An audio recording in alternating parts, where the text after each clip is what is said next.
So today Apple announced a new iPad. I had no idea that they had a new iPad, so I'll be excited to see what they have to offer this time around. It's crazy to see them push another iPad, especially since they just released the 2021 iPad Pro earlier this year. It's like, wow, Apple. So the first thing that we're going to talk about is the new iPad. A great lineup today with industry-leading customer satisfaction, and it's about to get even stronger.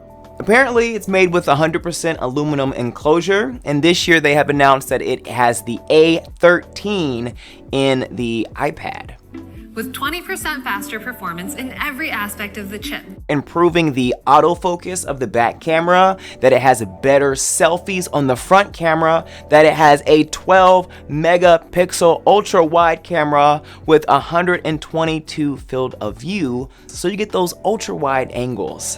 You also have the center stage that they introduced to the 2021 iPad Pro earlier this year, and now it's coming to the original, most popular iPad. Center stage is now available on Zoom, WebEx, and obviously FaceTime. There's also features that can be used with TikTok. They mentioned True Tone, but True Tone, to my understanding, is something that's always been there. I don't know why that's a new feature, but True Tone. The iPad, however, has iPad OS 15, and it only supports the iPad first generation Apple Pencil. They touched on the widgets, that there's multitasking control, and then there's also options for quick notes integrated now with the iPad. This iPad will be available next week, but there's some more things to talk about. You have that 10.2 ultra wide display. It's a bit smaller than the 11-inch, but really nice. Next up, we have the iPad mini. The iPad mini also gets a few updates from the iPad Pro that they just announced this year. It's like they're just taking stuff and putting it right into these small devices. So for those iPad Pro users that were already accustomed to some of these things, you're gonna get them on your smaller devices like the iPad and the iPad mini. These are some exciting things for you to take advantage of without having to pay the iPad Pro price, which is starting at, is it $6, $7, $8? Almost $2,000 for the highest end. It's quite a big difference. The build quality is basically the exact same as the iPad Pro. The iPad mini has that liquid retina display. So the only difference with the back camera bump is you don't have that LiDAR scanner, so you have a single camera on the back. And it also comes in 4 different colors. It is 18.3 inches in size. It also features that True Tone, 500 nits of brightness, and it has an anti-reflective coating on top of it. So that's nice. It features Touch ID instead of the Face ID, so that you can just press your finger on the top and get everything started. The iPad mini was already pretty powerful, but apparently the new iPad mini will be 40% faster.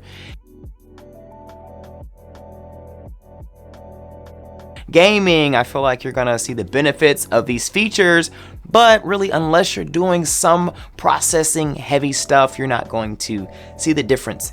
In talking about how you can take advantage of some of that extra processing power, they talked about a translate app that can translate in real time conversations. So if you're talking to someone that speaks Spanish, for example, you're speaking English, it's going to translate that in real time. This new iPad mini also features a USB-C port so that you can connect everything from your camera. It's supposed to be 10 times faster, which is really nice. I don't know if they talked about anything related to being able to connect it to external hard drives and things like that, but with the USB-C, I'm sure you have that ability as well. They're also bringing 5G to the iPad mini. Let's talk about the camera and audio. So with the iPad mini, the front and back cameras are updated, with that back camera having 12 megapixels and a camera focus, which is really cool. It'll like autofocus for you, which is really nice if you want to just pick up and go and you don't want to take a camera around. It's so cool. They're also adding HDR features to the camera so that you can edit pictures that have HDR.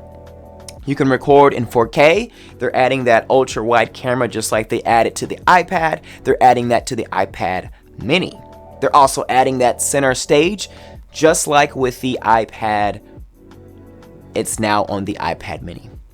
With the iPad mini, they talked about adding a new speaker system. So these speakers are in landscape, so that basically it's making the iPad more and more like the iPad Pro. If you're in the market for a smart folio cover, they have some new colors available. The iPad mini supports the second generation iPad Pencil, which is crazy because the iPad only supports the first generation iPad Pencil and it's bigger, but okay. It's really impressive to see them taking some of the features from the iPad Pro down to these smaller devices. It's really kind of puzzling to see what the perks are of getting these bigger devices like the iPad Pro when these smaller devices are adapting some of the same features in a smaller package, which is more mobile for some, you know. I get it for artists like myself and maybe you.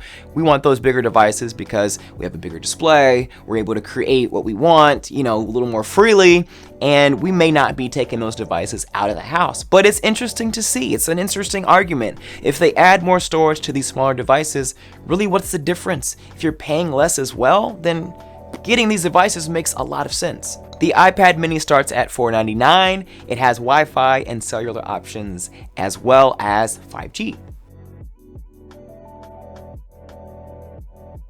Question of the day: are any of these features exciting enough for you to consider getting the new updated iPad or the new updated iPad mini? Is 10.2 and 8.3 size screen big enough for the art that you create? Leave it below in the comments. I'd be interested in knowing. If you want to see why you should buy the 2021 iPad Pro, check out this video next.